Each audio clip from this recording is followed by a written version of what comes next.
everybody out there on the internet. This is Chris McKee with Alamo Music, online at alamomusic.com. Our website's online. I'm not online. Well, I guess right now I'm online, but I'm a physical person.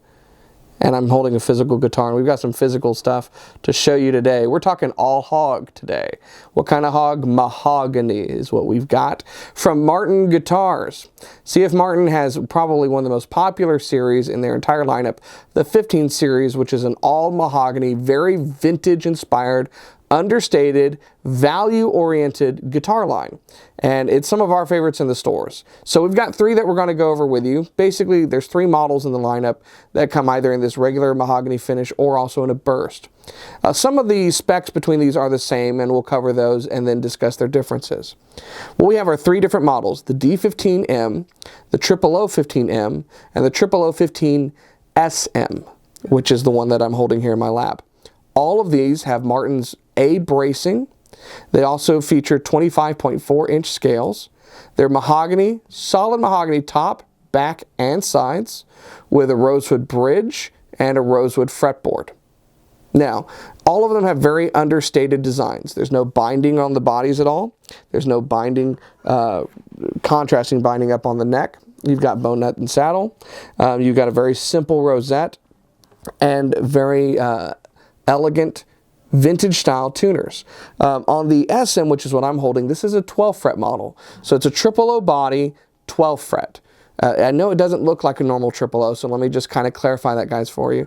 On any of the 12 fret models that Martin does, whether it's a 00 or 000 or an O, what have you, even their dreadnought models that are 12 fret, they go with a more vintage old-fashioned slope shoulder design reminiscent of parlor guitars back in the early 20th century. On this one, they also go with a slotted headstock design. So you've got three slotted headstock style tuners on either side, made by Grover. And on the other two guitars with a solid headstock, you've got Grover open back butterbean style tuners as well. So all of these have the same scale. This is despite the fact that it's a 12 fret, not a shorter scale.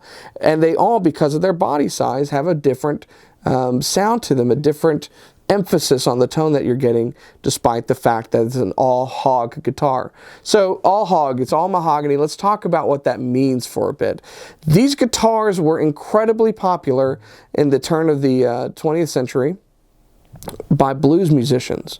When we think back to guys like Robert Johnson, a lot of them were playing small-bodied guitars with mahogany tops on them. And so for that reason, I think, we kind of associate the tone that comes out of these with a real bluesy tone. The mahogany top doesn't have the loudest volume. In fact, this tone wood is actually going to inhibit the volume. It's going to give it a ceiling and a really nice, punchy, strong mid-range. What this does is that as we kind of lean into the guitar, it's going to respond differently. So I'm going to give you some ideas so that this makes sense. On a standard spruce top guitar, if you strum it lightly, you get a certain volume out of it. There's going to be a bright characteristic, it's going to project. As you strum it harder, it's going to get louder and louder and louder, kind of along that same linear curve until it hits its ceiling. Cedar, on the other hand, is going to respond very quickly to a light touch, and as you dig into it or you strum it harder, it's going to follow a linear curve and stop and kind of start to distort, if you will. The top gets overwhelmed, it can only do so much. Mahogany responds a little bit differently. The curve is not particularly linear. What's happening as you actually dig in more with this, it starts to have a natural compression on it. It's almost like taking your Strat, hitting your compressor pedal, and rounding that tone. That's what these guitars tend to do naturally. Kind of a cool aspect of the mahogany top. And so because of that, it's got a real strong, nice mid-range. It's real warm sounding, and it really lends itself to kind of bluesy licks, in my opinion. So we're going to listen to each and every one of them so you can hear the difference. One point of kind of trivia for you, which I find interesting, this is a D-15, a 00015, and a 00015SM. Now, both of these 000s have a long scale, which in any other series would mean that they'd be OMs, but that's for us to ponder Martin's wonderful wisdom of doing so. I don't know. All I know is these are fantastic guitars. So let's give them a listen, and I want you guys to tell us which one is your favorite. This 12 fret model is a model that's actually not often seen, and a lot of people don't keep in stock, but it's one of my favorites. So let us know which one is yours and give us a call.